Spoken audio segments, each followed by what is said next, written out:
இன்னைக்கு எலுமிச்சம்பழ செடியிலேருந்து எலுமிச்சம்பழத்த பறிச்சே ஆகணும்னு ஒரு பெரிய பழமா பார்த்து தான் பறித்தேன். ஆனால் அதை ஓப்பன் பண்ணி பார்த்தா ஒன்றும் இல்லை.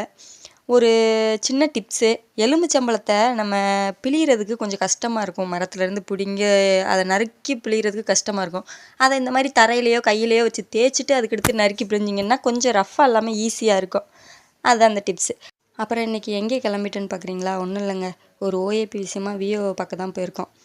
இப்போல்லாம் கிராமத்தில் உள்ளவங்க மோஸ்ட்லி எல்லாருமே தெளிவாயிட்டாங்க. என்னையும் சேர்த்து தான் சொல்கிறேன். சொல்ல வந்த விஷயத்த ஷார்ட்டாக சொல்லிடுறேன், ஏன்னா டைமிங் வேறு பத்தாது. தேவையில்லாத இடத்துல பேச்சை வளர்க்கவும் கூடாது, தேவை இருக்க இடத்துல பேசாமல் இருக்கவும் கூடாது. இந்த விஷயந்தான் இன்றைக்கி எங்களுக்கு நடந்திருக்கு. பேசிட்டு தான் வந்திருக்கேன், என்ன முடிவு வருதுன்னு பார்ப்போம். அப்புறம் என்ன, அப்பா வந்தாங்க. அப்பாவை கூட்டிகிட்டு ஒரு வழியாக கடைக்கு தான் வந்தோம். தம்பிக்கு என்ன கேட்குறானோ அதை வாங்கி கொடுப்போம்னு. ஏன்னா அப்பா மூட்டத்தில் இருக்கிறதுனால தம்பியை ரொம்ப மிஸ் பண்ணுறாங்க. அவ்வளோதான். பாய், நெக்ஸ்ட் வீடியோவில் பார்க்கலாம்.